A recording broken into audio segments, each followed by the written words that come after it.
দাও তো রানী, আমার উত্তরীয়টা দাও দেখি। এই নিন মহারাজ আপনার উত্তরীয়। আমায় এবার হেসেলে যেতে হবে। নতুন রাঁধুনি, সবকিছু বুঝতে তার তো একটু সময় লাগবে মহারাজ।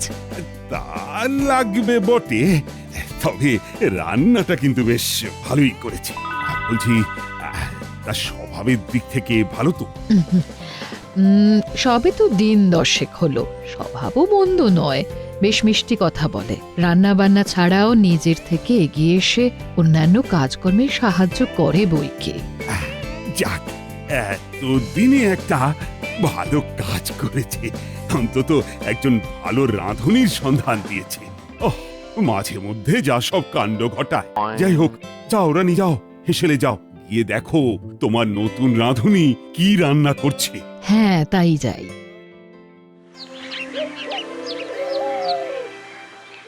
তা গোপাল, বলো দেখি, সামনে কত উৎসব অনুষ্ঠান আসছে, কৃষ্ণনগরের মানুষদের জন্য কি করা যায়? সে তো মহারাজ আপনি যেমন বলবেন। আমি সামান্য ভাঁড়, আমি আর এ বিষয়ে কি বা বলতে পারি মহারাজ। হ্যাঁ মহারাজ, সেই ভালো। গোপাল কি বলবে? আপনি বরং মন্ত্রী মশাইকে জিজ্ঞাসা করুন। গোপালের থেকে আপনি কোনো সাহায্য পাবেন বলে তো আমার মনে হয় না। তা আপনার মন্ত্রী মশাই গেলেন কোথায় রাজবৈদ্য? সভায় তার তো দেখা পেলুম না এখনো। ঠিকই, গোপাল তো ঠিকই বলেছে, মন্ত্রী তো এখনো এলো না। আজ এত দেরি হচ্ছে কেন? কারণ মনে হয় রাজবৈদ্যই বলতে পারবেন। কি রাজবৈদ্য, তাই তো? এ তো মহা মুশকিল, আমি কিভাবে জানবো মহারাজ? এই তো মন্ত্রী এসে গেছে। তা কি ব্যাপার মন্ত্রী, আজ এত দেরি? এই আগে মহারাজ, আমার স্ত্রী হঠাৎ অসুস্থ হয়ে যাওয়ায় সব সামলে রাজসভায় আসতে একটু দেরি হয়ে গেল। দেখলে তো গোপাল, তুমি খামোকা আমাকে। গোপাল নিশ্চয়ই আমার নামে ষড়যন্ত্র করছিল, কি রাজবৈদ্য, তাই তো? যা, আমি আবার কখন ষড়যন্ত্র করলাম বাপু? মহারাজ আপনি বলুন। না না গোপাল, সে তুমি যতই ভালো সাজার চেষ্টা করো। আহা মন্ত্রী, বলি হচ্ছেটা কি? এই বয়সে তোমরা বাচ্চাদের মতো ঝগড়া করবে নাকি? সেই তো বলি মহারাজ, বয়স কি আর সংখ্যায় হয়? বয়স হয় বুদ্ধিতে। আর সেদিক থেকে দেখতে পেলে আমাদের মন্ত্রী মশাই মন্ত্রী না হয় বুঝলাম, কিন্তু তুমি তো আর মন্ত্রী নও। সবাই এবার চুপ করো দেখি। গিন্নির জন্য আমার মিষ্টি খাওয়া তো লাটে উঠেছে। অনেকদিন সন্দেশ খাওয়া হয়নি। যাই, খেয়েই আসি। কি গোপাল দাদা, দেবো নাকি এক হাঁড়ি মিষ্টি? কেন, এক হাঁড়ি মিষ্টি নিয়ে কি করব?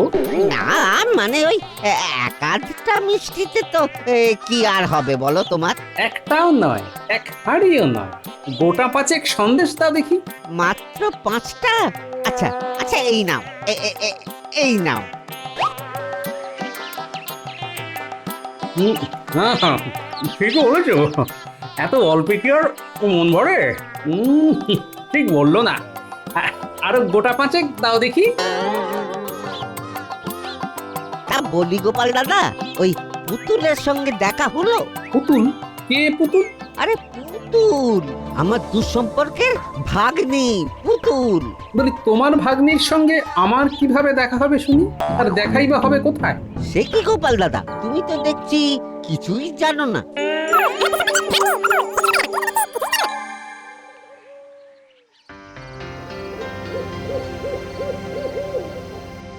কই রানী, বলি আর কতক্ষণ? খিদে যে আমার পেটে ইঁদুর দৌড়চ্ছে। এই যে দেখছি মহারাজের আর তর্স হইছে না। এই যে এখানে রাখো। আমি তাহলে এখন যাই রানীমা। হ্যাঁ হ্যাঁ, তুমি যাও, আমি আছি এখানে।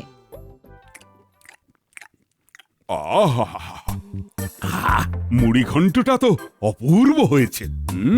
মুড়ি ঘন্ট আর কি, মাছ পোস্তটা বরং খেয়ে বলুন কেমন লাগছে। অসাধারণ অসাধারণ রানী, সত্যি অসাধারণ। আর তুমি এক কাজ কর বুঝলে, এরকম ভালো রান্না করলে পরের মাস থেকে ওর পারিশ্রমিক আরো 2 মোহর বাড়িয়ে দাও। এই প্রস্তাব মন্দ নয়, ভারী মিষ্টি মেয়ে, ওর হাতে রান্না খেলে মনে হয় সাক্ষাৎ দেবী অন্নপূর্ণা।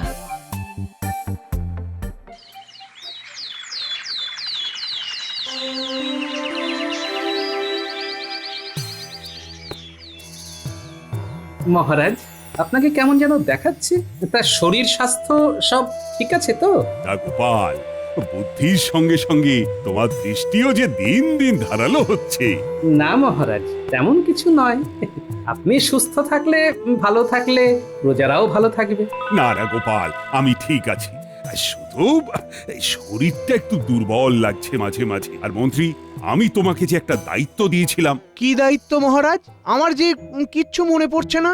এই যে রাজ্যের চারিদিকে এত জ্বর জ্বালা হচ্ছে, প্রজারা ঠিকমতো চিকিৎসা পাচ্ছে কিনা, জরুরি ঔষধি পাচ্ছে কিনা, তা সেটা দেখবে কে শুনি? আগে হ্যাঁ মহারাজ, মানে মানে দেখছি তো, দেখছি। ছাই দেখছো? মহারাজ, আপনি বরং নিজে গিয়ে একবার খোঁজ নিলে ভালো হতো। যতই হোক প্রজারাই তো রাজ্যের সম্পদ। হুম। আমি কি কিছু ভুল বললাম মহারাজ? না গোপাল, ভুল নয়, বরং এটা আমারই ভাবা উচিত ছিল। আগামীকালই আমি যাব। রাজবৈদ্য, গোপাল, তোমরাও সাথে যাবে। আগে আপনার যা হুকুম মহারাজ। হ্যাঁ হ্যাঁ, যান মহারাজ যান, কিন্তু আগামীকাল অব্দি।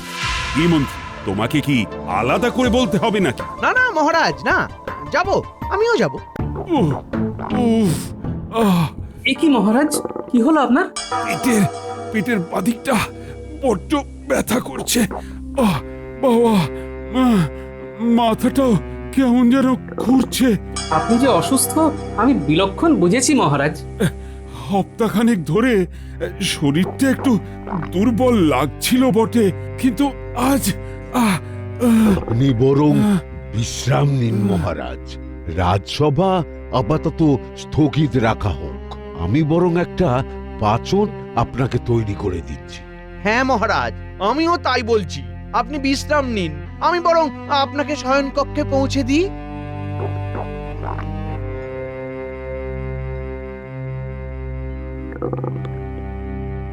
দেখো তো গোপাল, মহারাজের এ কি হলো? তাই তো দেখছি বিজ্ঞানী, কোনো কিছু যেন স্বাভাবিক লাগছে না।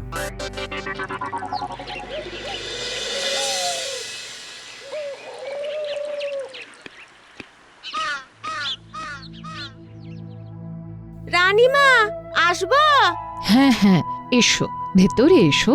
এই নিন, মহারাজের জন্য গরম দুধ এনেছি। পেটের ব্যথায় দুধ খাবেন মহারাজ? আম, মহারাজ তো অসুস্থ, দুর্বল, তা দুধের থেকে ভালো পথ্য আর কি বা আছে রানীমা? তুমি খুব একটা ভুল বলনি। নিন মহারাজ, একটু উঠুন, দুধটুকু খেয়ে নিন দেখি। মহারাজ, রানীমা, রানীমা, মহারাজ। এসো মন্ত্রী, এসো। আমার যে কি হলো! এই, চিন্তা করবেন না মহারাজ, আপনি খুব শীঘ্রই ভালো হয়ে উঠবেন। তাই যেন হয়। তা মন্ত্রী, আমার রাজ্যের প্রজারা কেমন আছে? তাদের কোনো অসুবিধা হচ্ছে না তো? সে আর কি বলি মহারাজ, ওখানেই তো যত গন্ডগোল। কেন কেন, কি সমস্যা প্রজাদের? আগে প্রজারা সবাই খুবই ক্ষুব্ধ হয়ে উঠেছে মহারাজ। বলছে রাজ সিংহাসনে কেউ না থাকলে তাদের সমস্যা নিয়ে কার কাছে যাবে। ঠিকই তো, আমারও যা শরীরের অবস্থা, কতদিনে যে সুস্থ হব। 10 দিন হয়ে গেল মহারাজ শয্যা নিয়েছেন। রাজবৈদ্য এত চেষ্টা করলেন, কিন্তু কিছুতেই কিছু হলো না। তাহলে মহারাজ, এখন উপায় কি? গোপালকে একবার রাজপ্রাসাদে আসতে বলো তো মন্ত্রী। আমি ওকেই দেব সব দায়িত্ব। ওই ভাঁড় গোপাল আবার রাজ্য চালনার কি বোঝে মহারাজ? আমি তো আছি, যতদিন না আপনি সুস্থ হচ্ছেন আমি সব দায়িত্ব পালন করব। বেশ বেশ, আশা করি তুমি আমাকে হতাশ করবে না। এ কি বলছেন মহারাজ? ছি ছি ছি ছি ছি, আমার উপরে নির্ভাবনায় ভরসা রাখতে পারেন। এতদিন ধরে এই অপেক্ষাতেই তো ছিলাম আমি। বেশ বেশ, এখন তুমি এসো।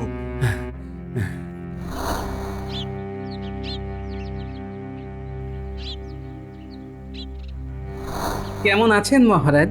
আরে গোপাল যে, তোমার কথাই তো ভাবছিলাম। এই প্রজাদের সমস্যা। প্রজাদের নিয়ে আপনি ভাববেন না মহারাজ, ওটা মন্ত্রী মশাই ভাবছেন, মন দিয়ে ভাবছেন। আমি মন্ত্রীকে রাজ্য চালানোর দায়িত্ব দিয়েছি গোপাল। আসলে আমি এভাবে অসুস্থ হয়ে থাকলে প্রজাদের সমস্যা কে দেখবে? কেন, আমাদের মন্ত্রীমশাই? এসব কি হচ্ছে বলো তো গোপাল? ওষুধ পথ্য কিছুই কোনো কাজ হচ্ছে না। হবে হবে, শিগগিরই হবে। তা রানীমা, আপনার নতুন রাঁধুনি কেমন রান্না করছে? আর বলো না, ও সাক্ষাৎ দেবী অন্নপূর্ণার হাত। কি যে অসাধারণ রান্না! মহারাজ তো ওকে আরো 2 মোহর বেশি দিতে বলেছেন। তা সে কোথায়? দেখছি না যে। এক্ষুনি আসবে মহারাজের খাবার নিয়ে। পুতুল, ও পুতুল, কোথায় গেলে? এই তাহলে পুতুল। আচ্ছা মহারাজ, আপনি খান, সাবধানে থাকবেন। আমি আবার পরে আসবো। হ্যাঁ, এই যা যা যা যা, যা পড়ে গেল। রানীমা ক্ষমা করবেন, আমি এক্ষুনি পরিষ্কার করে দিচ্ছি, এক্ষুনি করছি। আমি পরিষ্কার করে দিচ্ছি। আমি তাহলে এখন আসি মহারাজ।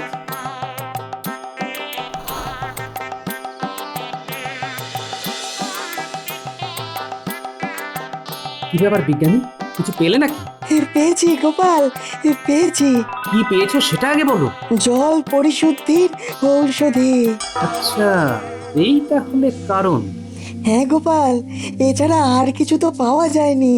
কাল সকালে তাহলে রাজপ্রাসাদে দেখা হচ্ছে। হ্যাঁ, মহারাজের সামনেই খোলসা করতে হবে।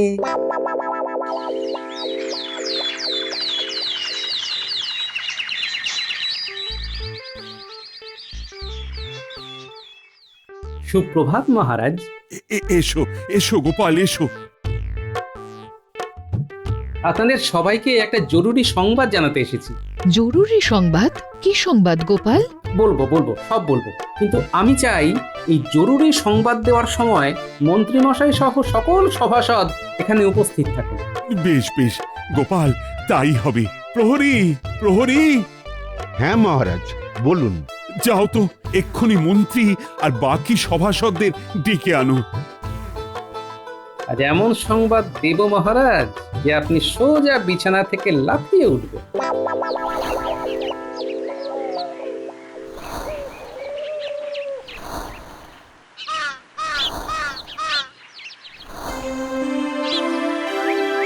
আপনি আমায় ডেকেছেন মহারাজ? হ্যাঁ হ্যাঁ মন্ত্রী, এসো এসো। গোপাল আজ আমাদের এক জরুরি সংবাদ জানাতে এসেছে। গোপাল ভাঁড় দেবে কিনা জরুরি সংবাদ? কিন্তু আসল কথাটা এটাই যে এই সংবাদ কেবল আমার কাছেই আছে। আর হেয়ালি না করে কি সংবাদ সেটাই বলো দেখি। আগে রানীমা, মহারাজের এই দীর্ঘ অসুস্থতার জন্য কে দায়ী তা আমি জানতে পেরেছি। অবশ্য বিজ্ঞানী আমাকে সাহায্য না করলে আমি হয়তো কোনোদিনই জানতে পারতাম না। কি বলছো কি গোপাল? কে কে করেছে এই কাজ? রাজপ্রাসাদের নতুন রাঁধুনি পুতুল। পুতুল, পুতুল, তুমি এই কাজ কেন করেছো পুতুল? কেন রানীমা, কি করেছি আমি? কেন মহারাজকে অসুস্থ করে ছেড়েছো? তোমায় এত ভালোবাসা দিলাম, তার এই মূল্য? কিন্তু আমার অসুস্থতা পুতুলের জন্য কেন হবে গোপাল? তাই না তাই, খামোখা একটা নিরীহ মেয়ের নামে দোষ চাপাচ্ছে। এই তাহলে জরুরি সংবাদ? মহারাজের খাবারে রোজ জল পরিশুদ্ধির ঔষধি কে মেশাতো মা পুতুল? আমার ভুল হয়ে গেছে মহারাজ, আমায় দয়া করে ক্ষমা করে দিন। পুতুল, তুই তুই তুই এক্ষুনি এখান থেকে বেরিয়ে যা। রাজপ্রাসাদের ধারে কাছে যেন তোকে আর দেখতে না পাই। শান্ত হন মহারাজ, শান্ত হন। পুতুল তো একজনের হাতের পুতুল হয়ে নেচে গেছে শুধু। আসল অপরাধী কে তা জানতে আরো কিছুক্ষণ অপেক্ষা করতে হবে। যে হেয়ালি বন্ধ করো গোপাল, সোজা কথা সোজাভাবে বলো দেখি। সন্দেহটা আমার সেই দিনই হয়েছিল। তা বলি গোপাল দাদা, ওই পুতুলের সঙ্গে দেখা হলো? পুতুল? কে পুতুল? আরে পুতুল, আমার দুঃসম্পর্কের ভাগ্নি পুতুল। বলি, তোমার ভাগ্নির সঙ্গে আমার কিভাবে দেখা হবে শুনি? আর দেখাই বা হবে কোথায়? সে কি গোপাল দাদা, তুমি তো দেখছি কিছুই জানো না। না গো, আমি সত্যিই জানি না। কিছুদিন আগে মন্ত্রী মশাই হঠাৎ আমার দোকানে এসে মিষ্টি খেতে খেতে বলছিলেন রাজপ্রাসাদে নতুন রাঁধুনি লাগবে, থাকা খাওয়া ছাড়াও মাসে 20 মোহর বেতনও দেবে। আমি আর দুবার ভাবিনি, 7-5 না ভেবে পুতুলের সঙ্গে আমি মন্ত্রী মশাইয়ের যোগাযোগ করিয়ে দিলাম। আচ্ছা, তারপর? পুতুল অবশ্য বলল, মন্ত্রী মশাই বলেছেন ভালো কাজ করলে আরো 5 মোহর বকশিস পাবে। আচ্ছা, তাহলে এই ব্যাপার। একবার পুতুলের হাতের রান্না খেলে ভোলা ময়রার মিষ্টিও ভুলে যাবে।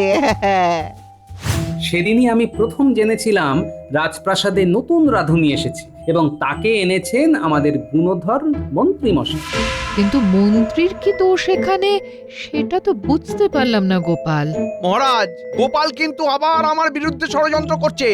দাঁড়ান মন্ত্রী মশাই, দাঁড়ান, এত অস্থির হবেন না, আমাকে একটু সময় দিন, সব বলছি। আচ্ছা রানীমা, আপনার মনে পড়ছে সেদিন পুতুলের হাতে থাকা মহারাজের খাবারের থালায় ধাক্কা লেগে সামান্য খাবার মাটিতে পড়ে গেছিল? হ্যাঁ হ্যাঁ, মনে আছে তো, তুমি তোমার গলার গামছা দিয়ে পরিষ্কার করে দিলে। অপরাধ নেবেন না রানীমা, সেদিন আমি ইচ্ছে করেই খাবারের থালাতে ধাক্কা দিয়েছিলাম, খাবারের কিছু অংশ সংগ্রহ করার জন্য। আমি তো কিছুই বুঝতে পারছি না গোপাল।